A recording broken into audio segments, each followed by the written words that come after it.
Aujourd'hui,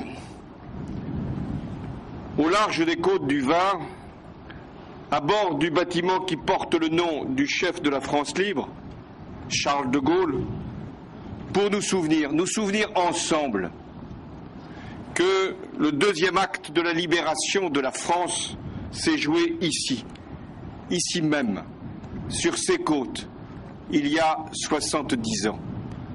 C'était le débarquement de Provence.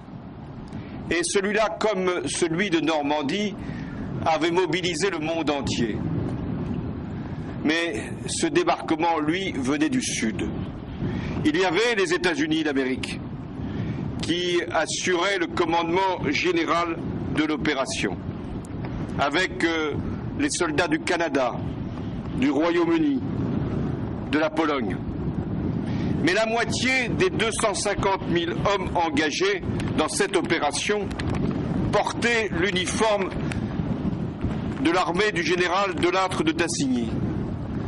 C'était une armée française, mais c'était une armée multicolore.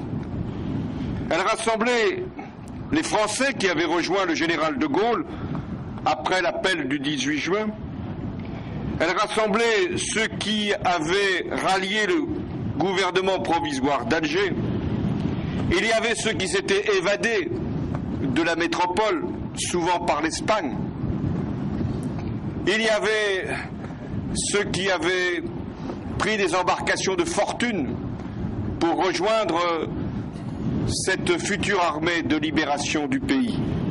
Les soldats qui venaient d'Algérie, du Maroc, de la Tunisie, c'étaient les plus nombreux.